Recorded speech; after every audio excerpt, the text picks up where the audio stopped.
Jamie Wilson was a quiet 10-year-old boy with bright eyes and a shy smile. He had just moved to a new town with his parents after his father got a better job. Starting at Oak Ridge Elementary School made Jamie nervous. He didn't know anyone there. On his first day, Ms. Harrington, his fifth-grade teacher, welcomed him with a wide smile. She had been teaching for 15 years, and everyone respected her.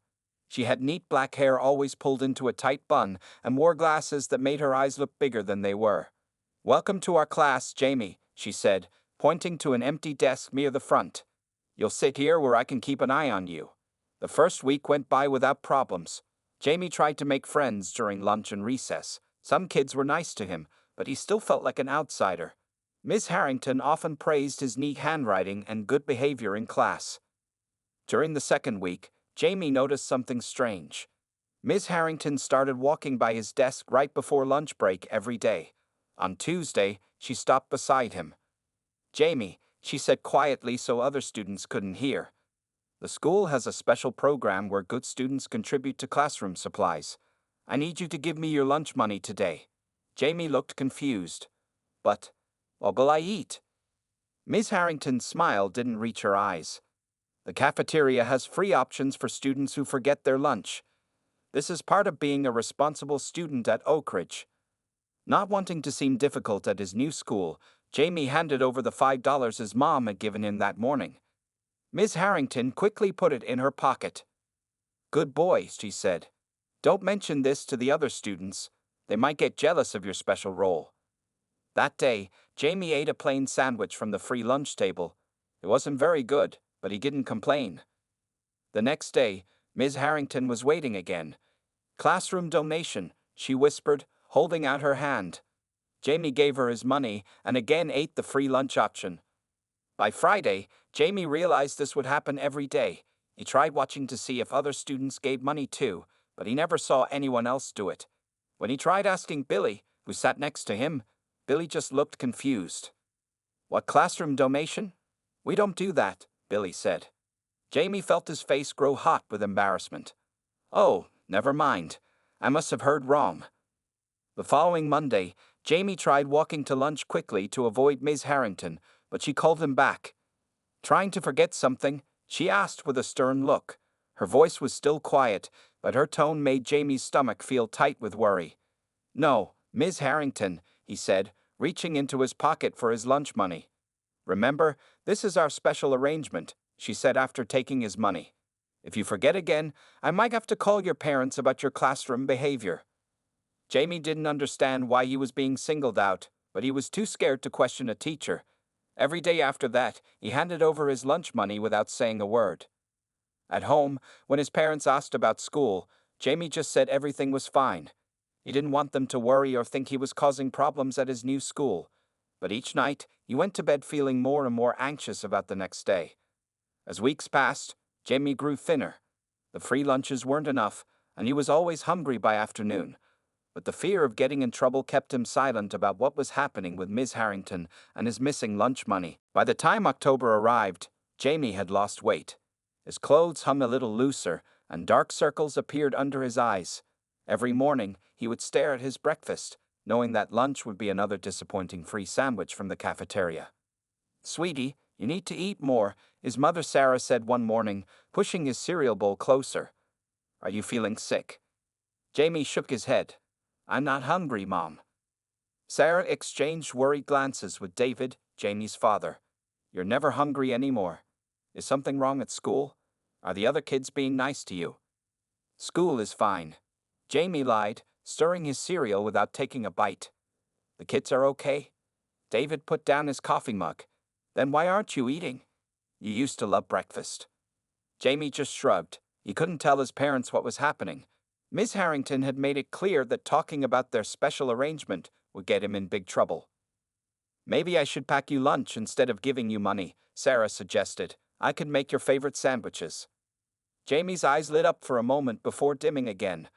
Would Miss Harrington still take his money if he brought lunch? He wasn't sure, but it was worth trying. "Okay, Mom, that would be nice." The next day, Jamie brought a lunchbox with a ham sandwich, apple slices, and cookies. He felt hopeful as he headed to class. When lunchtime came, he quickly grabbed his lunchbox and tried to leave. "Jamie, wait," Ms. Harrington called. "Where's your contribution today?" Jamie turned around slowly. I don't have lunch money today. My mom packed my lunch." Ms. Harrington's smile disappeared. She walked over and looked inside his lunchbox. "This isn't enough food for a growing boy," she said coldly. "You still need to make your contribution for extra nutrition." "But I don't have any money today," Jamie said, his voice barely above a whisper. Ms. Harrington leaned closer. "Then bring double tomorrow. Don't forget, or we'll have to discuss your behavior with the principal." That night, Jamie couldn't sleep. His stomach hurt from worry. The next morning, he told his mother he had a stomachache and couldn't go to school. "You do feel warm," Sarah said, putting her hand on his forehead. "You can stay home today." Jamie spent the day in bed, relieved to have one day away from Ms. Harrington, but he knew tomorrow would come, and with it, the demand for double money. When he returned to school, Ms. Harrington was waiting. "Feeling better?" she asked with her fake smile. "That will be $10 today." Jamie handed over the money his father had given him for lunch. As he walked to the cafeteria, he felt tears forming in his eyes. He quickly wiped them away before anyone could see. During lunch, Jamie sat alone at the end of a table. He wasn't eating his free sandwich, just staring at it. Billy, his classmate, sat down beside him. "Aren't you hungry?" Billy asked. Jamie shook his head. "You look sad," Billy continued. "Is it because you're new here?" Jamie didn't answer right away. He wanted to tell someone about Ms. Harrington, but he was scared. "Can I ask you something?" Jamie finally said. "Does Ms. Harrington ever ask you for money?" Billy looked confused. "No, never. Why would she?" Before Jamie could answer, Ms. Harrington appeared behind them. "Boys, this looks like a very private conversation. Jamie, I need to see you after lunch about your homework." Billy walked away, and Jamie felt more alone than ever. After lunch, Ms. Harrington warned him not to talk to other students about classroom matters. At home that evening, David noticed how quiet his son had become. Once talkative and cheerful, Jamie now barely spoke at dinner. When asked about school, he gave short answers and quickly changed the subject. Something was wrong, and David was determined to find out what it was. November brought cold winds and parent-teacher conferences at Oak Ridge Elementary. David and Sarah Wilson were eager to meet Ms. Harrington and hear about Jamie's progress. They had noticed their son becoming more withdrawn each day, and they hoped the teacher might have some insight. "I'm not sure I want to go," Jamie said when they told him about the meeting. His voice was small, almost afraid. "Why not, buddy?" David asked, kneeling down to Jamie's level. "Is there something you're worried about?" Jamie looked at his shoes. "No, I just don't feel good." Sarah put her hand on Jamie's forehead. "No fever. Are you sure there's nothing you want to tell us before we meet Ms. Harrington?" Jamie shook his head quickly. Too quickly. David and Sarah exchanged worried looks but didn't push further.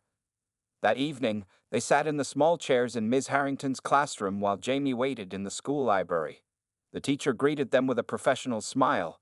"Mr. and Mrs. Wilson, so nice to finally meet you," she said, shaking their hands firmly. "Jamie is adjusting well to our classroom." "We're concerned," Sarah began. "He's lost weight, and he seems unhappy." Ms. Harrington nodded with what looked like genuine concern. Moving to a new school can be difficult. Academically, he's doing fine, though he could participate more in class discussions. David nodded, listening carefully. "Has he made any friends? He doesn't talk about other kids." "He's quite shy," Ms. Harrington explained. "But I must say, he's very generous.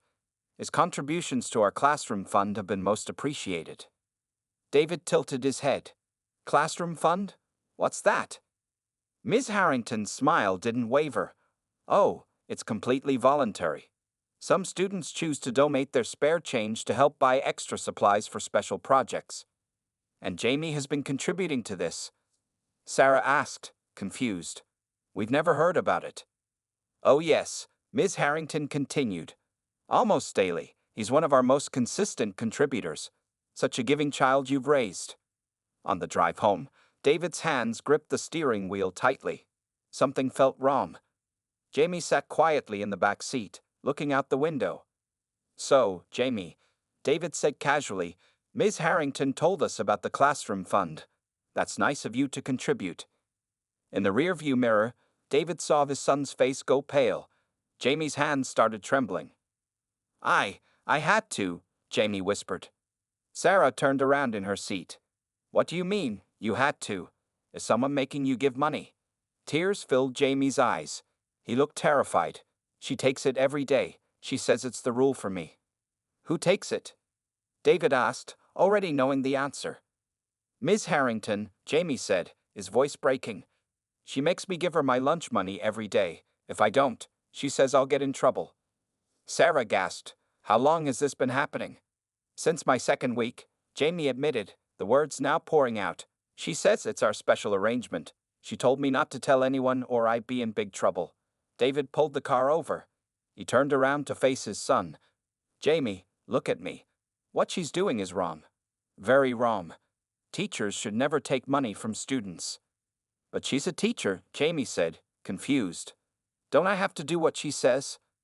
Not when what she says is wrong, Sarah explained gently. Why didn't you tell us sooner, sweetie? Jamie wiped his tears. I was scared and embarrassed. No one else has to give her money. Just me. David felt a mix of sadness and anger burning inside him. How much has she been taking? $5 every day, Jamie said. And when you packed my lunch, she still made me pay for extra nutrition. When I was sick, she made me pay double the next day. Sarah did a quick calculation in her head. That's over $200. David took a deep breath to calm himself. Jamie, I promise you're not in trouble. But Ms. Harrington is. What she's doing is stealing, and we're going to make it stop. For the first time in weeks, Jamie's shoulders relaxed. A weight had been lifted. He wasn't alone with this secret anymore. What are we going to do? He asked. David's eyes narrowed with determination. First, we're going to get proof. The next morning, David called in sick to work. This situation with Jamie's teacher needed his full attention. As Sarah made breakfast, David sat at the kitchen table with a notebook, writing down everything Jamie had told them. I want to talk to the principal today, David told Sarah as she poured him coffee. This has gone on long enough. Sarah nodded in agreement. Should we bring Jamie with us? No, David replied. I don't want to put him through that yet. Let's see what the principal says first. After dropping Jamie at school with reassurances that he wouldn't have to give Ms. Harrington any money today, David and Sarah drove straight to the principal's office. Principal Edwards was a tall man with gray hair and glasses. He welcomed them into his office with a friendly smile. What can I help you with today? He asked, gesturing for them to sit down. David leaned forward in his chair. Our son Jamie is in Ms. Harrington's class. He told us that she's been forcing him to give her his lunch money every day since he started here. Principal Edwards' smile disappeared. That's a very serious accusation, Mr. Wilson. We know, Sarah said firmly. Jamie wouldn't make this up. He's lost weight because he's not eating proper lunches. He's been scared and depressed. The principal adjusted his glasses. Has anyone else reported similar concerns about Ms. Harrington? We don't know, David admitted. But Jamie says she only does this to him, not the other students. Principal Edwards sighed. Ms. Harrington has been teaching here for 15 years. She has an excellent reputation. There's never been any complaint against her. Are you saying you don't believe our son? Sarah asked, her voice rising slightly. I'm not saying that, the principal replied carefully, but I need more than a child's word before I can take action against a respected teacher. Do you have any evidence? David's face fell. Not yet. We know our son is telling the truth. The principal nodded slowly. I understand your concern. I'll speak with Ms. Harrington about this classroom fund she's collecting for. Perhaps there's been a misunderstanding. As they left the office, David felt frustrated. He doesn't believe us, he said to Sarah, or at least, he doesn't want to. What do we do now? Sarah asked as they walked to the car. We need proof, David replied. Without it, it's Jamie's word against hers. That afternoon, David picked Jamie up from school. Did Ms. Harrington ask for money today? He asked as Jamie climbed into the car. Jamie nodded. She did, but I told her I didn't have any. She got really mad and said I have to bring double tomorrow, or she'll call you about my behavior problems. David's hands tightened on the steering wheel. We talked to the principal today. He's going to speak with Ms. Harrington. Jamie's eyes widened with fear. Dad, now she'll know I told. I'll get in so much trouble. You won't get in trouble, Jamie, I promise. David reassured him, but we need to prove what she's doing. On the way home, David stopped at an electronics store. He browsed through the aisles until he found what he was looking for, a small voice recorder. What's that for? Jamie asked when they got back to the car.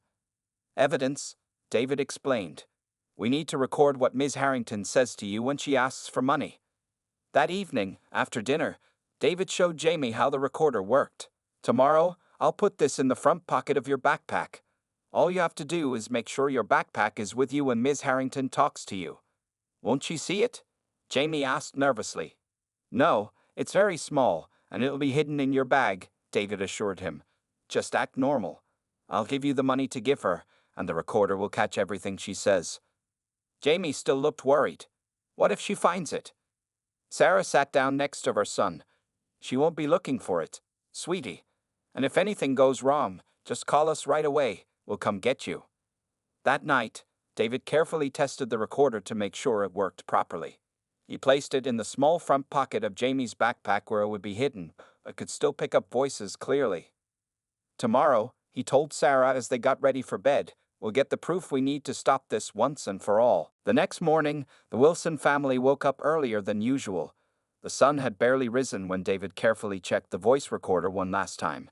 It was small, about the size of a lighter, with a simple on/off switch and a tiny microphone hole. He pressed the button and spoke into it, then played back his voice to make sure it worked perfectly. Ready for today, buddy? David asked as Jamie came down for breakfast, already dressed in his school clothes. Jamie nodded, but his hands trembled slightly as he reached for his cereal bowl. What if she knows something is up? She always seems to know everything. Sarah placed a comforting hand on her son's shoulder. Just act normal. Remember, you're not doing anything wrong, she is. David pulled out his wallet and counted out $10. I'm giving you extra today because she said you owe double, right? Jamie nodded, staring at the money. I don't want to give it to her. I know, David said gently, but this is the last time you'll have to do it. After today, we'll have proof, and she won't be able to take money from you or any other kid ever again. Sarah packed Jamie's lunch with extra care, adding his favorite cookies and a small note that said, "We love you. Be brave." She knew her son would need encouragement today. As they prepared to leave, David picked up Jamie's backpack. Now, I'm going to turn on the recorder and put it right here in the front pocket, he explained, slipping the small device inside. It will record for up to 8 hours, so it will capture everything that happens today. What do I need to do? Jamie asked, watching his father zip up the pocket. Just keep your backpack with you when Ms. Harrington approaches you. Make sure it's open enough that the recorder can pick up your voices clearly. Jamie took a deep breath. What if she asks me to put my backpack away? David thought for a moment. Tell her you need to get something from it. Or say you were just about to hang it up. The important thing is to have the recorder running when she asks for money. Sarah checked the clock. We should go now. We don't want to be late. The drive to school was quiet. Jamie stared out the window, rehearsing in his mind what might happen. David kept glancing at him in the rearview mirror, proud of his son's courage, but angry that he had to go through this. As they pulled up to the school, Sarah turned around in her seat. Remember, Jamie, you're doing the right thing. If anything makes you uncomfortable or scared today, go to the office and call us immediately. Jamie nodded. I will. And don't worry about the recorder, David added. Just act normal. Let Ms. Harrington do all the talking. Jamie climbed out of the car, his backpack slung over one shoulder. David rolled down the window. One more thing, son. Try to get her to talk about why she's taking the money and how long she's been doing it. Ask if other kids have to pay too. Okay, Dad, Jamie said, his voice a little stronger now. He squared his shoulders and walked toward the school entrance. Sarah watched him go, her eyes filled with worry. You think this will work? David nodded firmly. It has to. No one is going to believe her once they hear what she's been doing. Throughout the morning, David couldn't focus on anything. He kept checking his phone, half expecting a call from the school. Sarah sent him text messages every hour, just to share her anxiety. What if the recorder didn't work? She texted at 11:30. It works, David replied. I tested it twice. What if she doesn't ask for money today? She will. She thinks we don't know anything.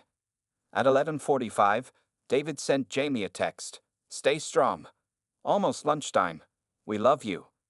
As the clock struck noon, David knew that somewhere at Oak Ridge Elementary, his son was facing his fear, with nothing but a small recorder hidden in his backpack to protect him. The school bell rang, signaling lunchtime at Oak Ridge Elementary. Jamie felt his heart pounding as he gathered his things.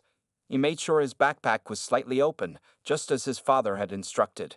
The small recorder was silently working inside the front pocket, invisible to anyone who wasn't looking for it. Ms. Harrington stood by the classroom door as students filed out. Her eyes found Jamie, and she gave him a small nod. Jamie knew what that meant. Wait behind. Jamie, a word please, she said after the last student had left.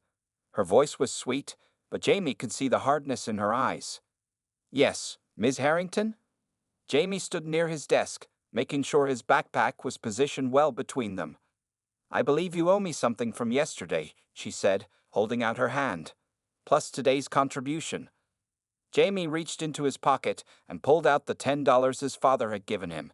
His hand shook slightly as he held it out. This is all I have, he said, trying to sound normal. Miss Harrington took the money and quickly counted it. Good, you remembered the double payment. She slipped the bills into her pocket. Jamie took a deep breath, remembering his father's instructions to get her talking. Miss Harrington, can I ask you something? She looked surprised but nodded. What is it? Why do I have to give you money every day? The other kids don't have to. Miss Harrington's smile disappeared. She glanced toward the door to make sure they were alone. This is a special arrangement for special students, she said, her voice lower now. Students who need extra attention. But what is the money for? Jamie pressed, surprised by his own courage. Ms. Harrington's eyes narrowed. That's not your concern. This is between us, and it stays between us. Understand? Is it for the school? Jamie asked. Ms. Harrington laughed, a short, cold sound that made Jamie's stomach tighten. Let's just say it helps me deal with students like you. New kids who need extra guidance. Have other students given you money before? Ms. Harrington stepped closer to Jamie, her voice dropping to a whisper. Listen carefully. If you tell anyone about our arrangement, I'll make sure you regret it. I can fail you in my class. I can tell the principal you've been stealing from other students. Who do you think they'll believe? A new student or a teacher who's worked here for 15 years? Jamie felt tears forming in his eyes, but he blinked them away. He needed to keep her talking. How long will I have to keep giving you money? He asked. Until I say so, Ms. Harrington answered, checking her watch. That's how it works with all my special students. Now go to lunch before someone wonders why you're still here. Jamie picked up his backpack carefully, making sure not to close it completely. So you've done this before? With other kids? Ms. Harrington's face hardened. That's enough questions. Go to lunch now, or tomorrow's payment will be triple. As Jamie walked to the cafeteria, his legs felt wobbly. He couldn't believe what had just happened. The recorder had captured everything. Miss Harrington's threats, her admission that she had taken money from other students, and her lies about what the money was for. During lunch, Jamie couldn't eat. Billy noticed and sat next to him. Are you okay? Billy asked. You look like you're going to be sick. Jamie managed a small smile. I'm fine. Just not hungry. When the final bell rang at 3:15, Jamie rushed out of the classroom. He spotted his father's car immediately. David had parked right in front of the school, 30 minutes early, unable to wait any longer. Jamie jumped into the back seat, his face flushed with excitement and relief. Did it work? David asked, turning around to look at his son. Jamie nodded, unzipping his backpack. She said everything, Dad. She admitted she's done it to other kids too. She threatened to fail me if I told anyone. David carefully took out the small recorder, his hands almost shaking with anticipation. Let's hear it, he said, his finger hovering over the play button. David's finger pressed play on the small recorder. As Ms. Harrington's voice filled the car, his face grew darker with each passing second. Sarah, who had joined them after leaving work early, covered her mouth in shock. "I can't believe this," she whispered as the recording continued. The recorder captured everything perfectly. Ms. Harrington demanding money, threatening Jamie, and even admitting she had done this to other students before. When the recording ended, the car was silent for a moment. "We're going back inside right now," David said, his voice calm but firm. "Jamie, you don't have to come if you don't want to." "I want to," Jamie replied, surprising both his parents. "I want to see her face when she knows she got caught." The Wilson family walked together through the front doors of Oak Ridge Elementary. School had ended 20 minutes ago, but many teachers and staff were still working. They headed straight for Principal Edwards' office. "Do you have an appointment?" asked the secretary. "No," David answered, "but he's going to want to hear this immediately." Something in David's tone made the secretary pick up her phone. "Mr. Edwards, the Wilson family is here. They say it's urgent." She nodded at whatever the principal said, then looked up. "He can see you now." Principal Edwards stood as they entered his office. "Mr. and Mrs. Wilson, Jamie, what brings you back so soon?" David placed the recorder on the principal's desk. "Evidence," he said simply. "We have proof of what Ms. Harrington has been doing." The principal's eyebrows rose. "What kind of proof?" "Listen for yourself," David said, pressing play. As the recording played, Principal Edwards' expression changed from skepticism to concern to shock.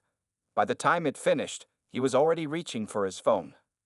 "Carol, please ask Ms. Harrington to come to my office immediately," he said into the receiver. Then he turned to the Wilsons. "I owe you an apology for not taking this more seriously yesterday. This is extremely disturbing." 5 minutes later, there was a knock at the door. Ms. Harrington walked in, her usual confident smile fading when she saw Jamie and his parents. "You wanted to see me, Robert?" she asked the principal, trying to ignore the Wilsons. "Please sit down, Elizabeth," Principal Edwards said coldly. "We have a serious issue to discuss." Ms. Harrington sat down, smoothing her skirt. "What's this about?" Without a word, Principal Edwards pressed play on the recorder. Ms. Harrington's face went pale as she heard her own voice demanding money from Jamie and making threats. "That's not. You can't," she stammered, looking around the room wildly. "That's been edited. He's trying to frame me." "This recording hasn't been edited," David said firmly. "And Jamie isn't the only student you've taken money from, is he? You admitted it yourself on the recording." Ms. Harrington's face hardened. "I've given 15 years to this school. You're going to believe a child over me, a child who's only been here a few months." Principal Edwards leaned forward. "Elizabeth, you were recorded threatening to fail a student if he didn't give you money. You admitted to taking money from other students. How long has this been going on?" Ms. Harrington stood up suddenly. "I don't have to listen to this. I'm leaving." "If you leave now, I'll have no choice but to call the police," Principal Edwards warned. "This is theft and intimidation of a minor. Please sit down." Ms. Harrington sank back into her chair, her face ashen. "Jamie," Principal Edwards said kindly, "can you tell me exactly how much money Ms. Harrington has taken from you since you started school here?" Jamie thought for a moment. $5 every day for about 2 months. That's around $200, I think." "And there have been others," Sarah added. She admitted it on the recording. Principal Edwards nodded grimly. "Ms. Harrington, you are suspended effective immediately, pending a full investigation. Please surrender your classroom keys and leave the building. The school board will be informed, and I will be contacting the authorities about this matter." For the first time, Jamie saw real fear in Ms. Harrington's eyes. As she was escorted out by the school security guard, Jamie felt a weight lift from his shoulders. "You were very brave," Principal Edwards told Jamie. "Thank you for speaking up. I promise this will never happen to any student at this school again." A week after the confrontation with Ms. Harrington, Jamie sat in a bright office with colorful paintings on the walls. Mrs. Chen, the school counselor, smiled warmly at him from across her desk. "How are you feeling today, Jamie?" she asked, offering him a box of crayons and some paper. Jamie took a blue crayon and began drawing. "Better, I think. I'm not scared to come to school anymore." It had been a whirlwind week for the Wilson family. After Ms. Harrington's suspension, the school board launched a full investigation.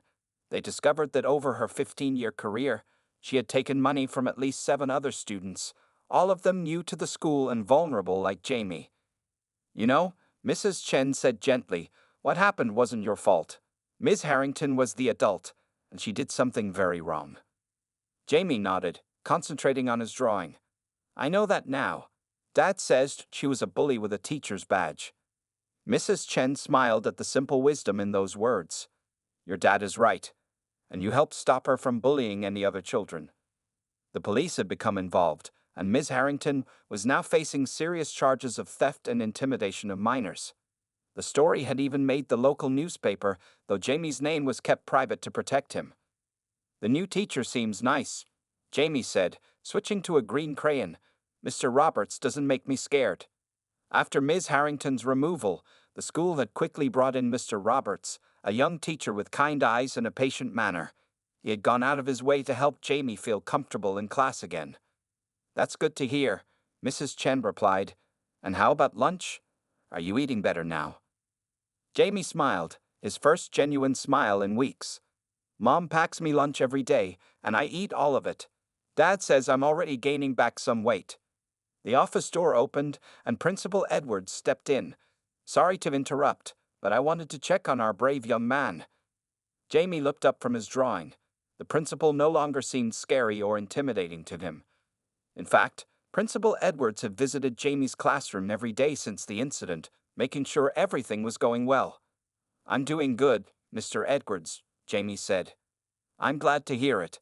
The principal replied. He turned to Mrs. Chen. The school board meeting is about to start. Are you and Jamie ready? Mrs. Chen looked at Jamie. Are you sure you're okay with speaking at the meeting? You don't have to if you don't want to. Jamie stood up, gathering his drawing. I want to. Dad says it will help other kids. They walked together to the school library where the board meeting was being held.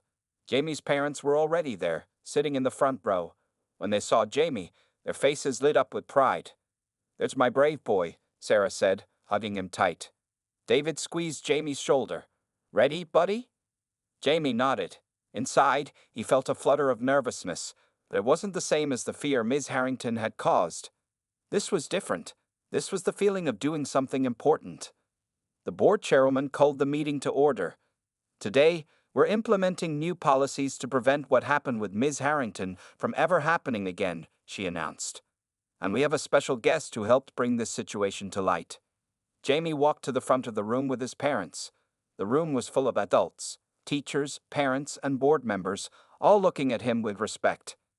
Because of Jamie's courage, the chairwoman continued, we're starting a new program at all district schools called Speak Up, Stay Safe. Every student will learn that it's always okay to tell an adult when something doesn't feel right.